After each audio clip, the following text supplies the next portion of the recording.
Assalamualaikum warahmatullahi wabarakatuh. Semangat pagi, anak-anak. Gimana? Sudah siap belajar?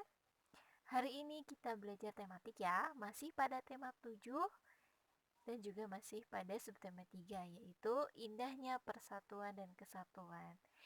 Pada hari ini kita masih membahas tentang keragaman yang ada di Indonesia dan juga persatuan dan kesatuan. Keragaman bangsa Indonesia itu bisa menjadi sebuah kekuatan bagi bangsa Indonesia jika dilandasi dengan persatuan dan kesatuan. Ini kira-kira masuk ke dalam sila keberapa coba? Persatuan dan kesatuan, yaitu sila ketiga. Nah, sebelum belajar, marilah kita berdoa terlebih dahulu.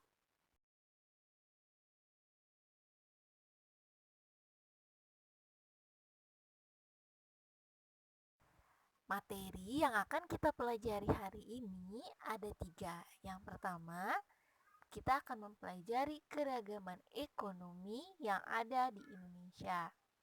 Nanti kita akan mengetahui bahwa keragaman ekonomi di Indonesia itu dibagi menjadi 2. Ada keragaman di bidang pertanian dan di bidang industri. Kemudian yang kedua, kita akan mempelajari karya seni rupa dengan teknik tempel. Masih ingat nggak tentang membuat kolase dan membuat montase? Nah, itu adalah salah satu karya seni rupa dengan teknik tempel. Nah, materi yang ketiga yaitu karya seni mozaik. Nah, ini nanti kita akan membahas lagi tentang mozaik dan salah satu karya seni yang bernama karya seni aplikasi. Nah, gimana, sudah siap belajar? Yuk kita mulai. Di antara kamu dan teman-teman sekelasmu, mungkin ada yang keluarganya memiliki aktivitas ekonomi yang sama. Namun, mungkin pula aktivitas ekonomi keluarga kalian juga berbeda-beda. Keragaman itu jangan menjadi halangan untuk tetap menjaga kerukunan, menjaga persatuan dan kesatuan. Justru dengan perbedaan aktivitas ekonomi dalam kehidupan masyarakat ini, semua kebutuhan ekonomi kita dapat terpenuhi. Negara Indonesia adalah negara yang sangat subur dan sangat kaya akan sumber daya alam. Sumber daya alam yang berlimpah itu harus dapat dikelola dengan baik. Untuk itu diperlukan aktivitas ekonomi. Aktivitas ekonomi penduduk Indonesia disesuaikan dengan kondisi wilayah Indonesia. Sebagai negara kepulauan, wilayah Indonesia meliputi wilayah daratan dan perairan. Wilayah Indonesia juga mengandung potensi alam melimpah, namun potensi alamnya belum mampu dimanfaatkan secara optimal bagi kemakmuran penduduk Indonesia. Sebagai generasi penerus bangsa, kita ya hendaknya ikut berperan aktif dalam pemanfaatan potensi alam secara bijak. Aktivitas ekonomi yang dilakukan oleh masyarakat dapat dibedakan menjadi aktivitas ekonomi di bidang pertanian dan non-pertanian. Kita bahas satu-satu ya. Yang pertama, keragaman ekonomi di Indonesia di bidang pertanian dulu. Kalian tahu nggak, Indonesia itu dikenal sebagai negara agraris, di mana sebagian besar penduduknya memiliki mata pencaharian di bidang pertanian. Keadaan alam di Indonesia sangat mendukung usaha-usaha di bidang pertanian, misalnya kondisi tanah yang subur dan iklim tropis yang sesuai dengan pertanian. Banyak penduduk yang bekerja dengan cara mengelola tanah pertanian untuk memenuhi kebutuhan hidupnya. Nah, untuk aktivitasnya, yang pertama, aktivitas pertanian bercocok tanam. Pertanian bercocok tanam adalah kegiatan mengelola tanah dengan cara menanam untuk menghasilkan barang. Contoh, menanam padi, jagung, dan buah-buahan. Aktivitas ekonomi di bidang pertanian yang kedua yaitu bidang peternakan. Untuk memenuhi kebutuhan masyarakat yang berupa telur dan daging, muncullah kegiatan ekonomi yang disebut peternakan. Peternakan ada 2, yaitu peternakan kecil dan peternakan besar. Peternakan besar adalah peternakan dengan modal yang besar, lahan yang luas, dan banyak menggunakan tenaga kerja. Peternakan kecil adalah peternakan dengan modal kecil dan tempat yang tidak begitu luas. Biasanya diusahakan oleh masyarakat sebagai usaha sampingan. Misalnya, penduduk beternak ayam dalam jumlah yang kecil di halaman rumahnya. Kegiatan peternakan telah menjadi mata pencaharian sebagai sebagian penduduk untuk memenuhi kebutuhannya. Masih ingat gak hewan-hewan yang bisa dipeternakan? Ada ayam ya, kemudian itik, ada sapi, domba. Nah, sebenarnya dilihat dari jenis hewan yang dibudidayakan itu dibedakan menjadi tiga. Ada peternakan unggas, ada peternakan hewan kecil, ada peternakan hewan besar. Peternakan hewan unggas itu meliputi ayam, itik, burung, dan angsa. Sedangkan peternakan hewan kecil meliputi kelinci, kambing, dan domba. Peternakan hewan besar meliputi sapi, kerbau, dan kuda. Hasil peternakan tersebut menghasilkan telur, daging, kulit, susu, dan bulu. Tidak hanya untuk dikonsumsi masyarakat, hasil ternak juga dapat diolah menjadi berbagai kerajinan. Kerajinan dari hasil peternakan misalnya ada tas, kemudian sepatu, sendal, jaket, sarung tangan, dan kok atau kok yang sering digunakan dalam olahraga bulu tangkis. Seperti itu. Aktivitas masyarakat di bidang pertanian yang ketiga yaitu aktivitas ekonomi di bidang perikanan. Nah, sekitar 2/3 luas wilayah Indonesia berupa perairan. Makanya Indonesia dikenal dengan sebutan negara maritim. Nah, potensi ini dimanfaatkan masyarakat untuk mengembangkan aktivitas perikanan. Aktivitas perikanan dibagi menjadi dua, yaitu perikanan laut dan perikanan darat. Perikanan laut adalah ikan yang dihasilkan dari laut.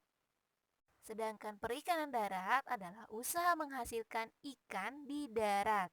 Contohnya perikanan di kolam air tawar, rawa, danau, atau sungai.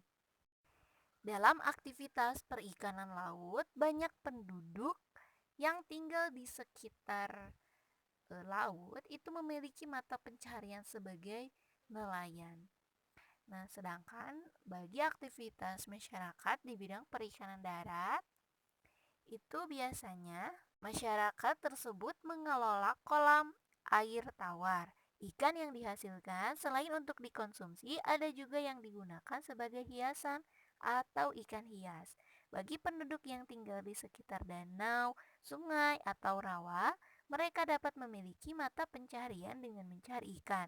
Ikan-ikan hasil tangkapan dijual kepada konsumen. Nah, keragaman aktivitas ekonomi di bidang pertanian selanjutnya yaitu bidang kehutanan. Hijaunya hutan dipengaruhi oleh iklim tropis yang ada di Indonesia. Kawasan hutan Indonesia mengandung keragaman sumber daya hayati. Belum lagi potensi hasil hutan yang terdiri atas hasil hutan kayu dan hasil hutan non-kayu. Contohnya karet ya. Potensi ini menjadikan Indonesia sebagai negara pengekspor kayu. Bagi Indonesia, hasil ekspor kayu menjadi salah satu sumber pendapatan negara. Begitu pentingnya hutan, pemerintah menjaga agar hutan tidak rusak dan musnah. Pelestarian hutan dilakukan dengan mengeluarkan undang-undang perlindungan hutan. Orang yang ingin mengambil kayu atau hasil hutan lainnya harus mempunyai izin hak pengusahaan hutan atau disingkat HPH. Pemegang HPH harus menerapkan tebang pilih tanaman. Tebang pilih tanaman artinya menebang pohon yang sudah ditentukan untuk ditebang. Jadi, tidak boleh menebang pohon secara sembarangan. Nah, itu untuk keragaman ekonomi yang ada di Indonesia di bidang pertanian.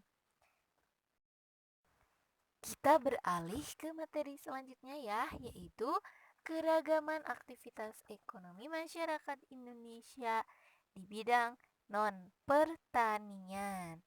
Ada 3 macam ya, ada bidang pertambangan, bidang industri, dan bidang perdagangan. Yuk kita bahas satu-satu. Yang pertama, bidang pertambangan dulu ya. Sumber daya alam pertambangan adalah sumber daya alam yang diperoleh dengan cara menambang atau menggali. Hasil pertambangan antara lain minyak bumi, gas, gas alam, tembaga, timah, emas, perak, pasir besi, dan batu bara. Hasil tambang ini masih dalam bentuk bahan mentah. Usaha di bidang pertambangan dilakukan oleh perusahaan-perusahaan pemerintah. Selain oleh perusahaan pemerintah atau BUMN, ada juga pertambangan yang dilakukan oleh perusahaan swasta atau perorangan. Di sekitar gunung berapi, seperti daerah Gunung Merapi Yogyakarta, masyarakat sekitar melakukan penambangan pasir di aliran sungai. Penambangan emas oleh warga masyarakat banyak dilakukan di daerah Kalimantan. Sektor pertambangan membuka lapangan pekerjaan bagi warga sekitar. Nah, selanjutnya di bidang industri. Pada bidang perindustrian adalah bidang yang mencakup segala kegiatan pengolahan bahan baku menjadi bahan setengah jadi dan barang jadi. Bahan-bahan yang dihasilkan bidang pertanian biasanya berupa bahan mentah. Beberapa di antaranya ada yang dapat dimanfaatkan langsung oleh manusia. Misalnya, buah-buahan dapat langsung dimakan, namun ada pula yang harus diolah terlebih dahulu sebelum dapat digunakan oleh manusia. Misalnya, getah karet hasil perkebunan. Getah karet harus diolah menjadi lateks, kemudian diolah lagi menjadi ban agar dapat dipakai pada kendaraan. Proses pengolahan itulah yang disebut proses industri. Banyak tenaga manusia yang dibutuhkan dalam proses pengolahan industri ini. Kegiatan industri ini tidak hanya di industri besar saja seperti di pabrik-pabrik besar. Seorang ibu yang membuat kue-kue kering yang dijual juga merupakan kegiatan industri. Kegiatan seorang ibu itu tergolong kegiatan industri rumah tangga. Selanjutnya adalah bidang perdagangan. Dengan adanya perdagangan, konsumen dapat memperoleh barang kebutuhannya. Perdagangan merupakan kegiatan ekonomi dalam bentuk jual beli. Kegiatan ini menyampaikan barang atau jasa dari produsen kepada konsumen. Orang yang menjual barang atau jasa disebut pedagang. Pedagang menjual barang dagangannya di pasar, toko, warung, atau pinggir jalan. Pedagang membeli barang dari produsen atau pedagang besar, lalu menjualnya kepada konsumen. Pedagang adalah salah satu mata pencarian sebagian penduduk Indonesia. Wah, ternyata ada satu lagi, yaitu bidang jasa. Jadi, untuk keragaman ekonomi di Indonesia pada bidang non-pertanian tadi ada 4 ya. Ada bidang pertambangan, bidang industri, bidang perdagangan, yang terakhir bidang jasa. Kegiatan di bidang jasa ini bermacam-macam. Contohnya salon. Salon memberikan pelayanan dengan cara memotong rambut sehingga rambut tampak rapi. Orang yang memotongkan rambutnya akan membayar uang jasa kepada salon tersebut. Untuk mengangkut hasil-hasil pertanian dan hasil-hasil industri diperlukan alat pengangkut. Apalagi wilayah Indonesia sangat luas, penyebaran barang kebutuhan hidup harus merata ke seluruh daerah. Oleh karena itu, jasa angkutan sangat diperlukan. Kegiatan pengangkutan termasuk dalam bidang jasa. Tuh banyak ya contoh-contoh kegiatan ekonomi di bidang jasa. Ada apa tadi? Salon, kemudian jasa angkutan, ada rumah sakit, kemudian ada bank, hotel, juga ada kantor pos. Nah, itu untuk keragaman aktivitas ekonomi masyarakat Indonesia di bidang non-pertanian. Nah, kita beralih ke materi selanjutnya ya, yaitu tentang karya seni rupa dengan teknik tempel. Kita beralih ke materi selanjutnya ya, karya seni rupa dengan teknik tempel. Nah, untuk karya seni rupa dengan teknik tempel ada dua. Kalian pasti masih ingat karena karya-karya ini pernah kita bahas di materi sebelum-sebelumnya. Yang pertama ada karya montase, pernah mendengarkan pasti. Yang kedua ada karya kolase. Masih ingat gak? Kita bahas satu-satu. Pertama, karya montase dulu. Montase merupakan teknik membuat karya dengan cara menempelkan gambar-gambar yang telah ada sebelumnya. Karya ini sangat mudah dilakukan karena tidak memerlukan alat dan bahan yang tidak terlalu sulit. Gambar yang akan digunakan untuk membuat karya montase dapat kita peroleh dari majalah, koran, atau internet. Nah, itu untuk karya montase. Yang kedua, karya kolase. Masih ingat lah ya. Untuk membuat kolase ini pasti kalian pernah membuatnya di kelas-kelas sebelumnya ya. Di kelas 2 pernah membuat nggak? Nah, untuk karya kolase ini kita bisa menggunakan bahan-bahan yang mudah diperoleh. Misalkan biji-bijian, daun-daun kering, atau kapas, atau bisa kulit buah salak. Untuk membuat karya kolase ini, kalian bisa buat dulu gambar pada selembar kertas sesuai dengan tema yang dipilih. Misalkan mau membuat bunga dari biji-bijian atau dari kertas ya. Kalian siapkan dulu bahannya. Misalkan kalau mau membuat bunga dari kertas, kalian siapkan dulu kertasnya dengan warna-warni ya, jangan lupa. Kemudian kalau udah, kita potong-potong bahan kolase tersebut ya. Kita potong-potong kertas tersebut sesuai kebutuhan. Bentuknya juga harus sesuai dengan kebutuhan kita. Kecuali biji-bijian ya. Kalau misalkan menggunakan biji-bijian, berarti tidak perlu dipotong-potong. Nah, kalau kertasnya udah dipotong-potong, kita tempelkan potongan-potongan kertas tersebut pada gambar yang sudah kita buat. Dengan serapih mungkin, secantik mungkin, sekreatif mungkin. Pasti akan bagus hasilnya. Pernah membuat nggak? Pasti pernah ya. Nah, karena kita sudah mengenal karya montase dan kolase, kita beralih ke karya seni mozaik. Selanjutnya adalah karya seni mozaik. Nah, dalam karya seni mozaik terdapat dua karya yang perlu kalian ketahui. Yang pertama ada karya mozaik, yang kedua ada karya aplikasi. Kita bahas satu-satu ya. Dalam membuat karya mozaik, itu kita bisa mengikuti langkah-langkah yang ada pada halaman 162. Nah, kita bisa menggunakan bahan-bahan berupa kertas warna-warni. Nah, langkah yang pertama, kita gunting dulu kertas warna-warni tersebut menjadi bagian-bagian kecil. Kalau sudah digunting, kita bisa buat sketsa gambarnya sesuai dengan tema yang kalian inginkan. Misalkan kalian ingin membuat bunga ya. Nah, kalau sudah membuat sketsa gambarnya, kalian langsung tempelkan guntingan-guntingan kertas yang tadi sudah dipotong-potong ke dalam gambar. Namun, perhatikan juga komposisi warnanya supaya hasil karya mozaik yang kalian buat itu bisa lebih menarik. Kemudian yang kedua, ada karya aplikasi. Untuk karya aplikasi, kamu dapat membuatnya dari guntingan kertas seperti mozaik ya yang tadi, atau kain. Nah, ini keunikannya ya dari karya aplikasi. Bisa menggunakan guntingan kain. Nah, untuk membuat karya aplikasi, kita bisa menggunakan langkah-langkah yang ada pada halaman 162.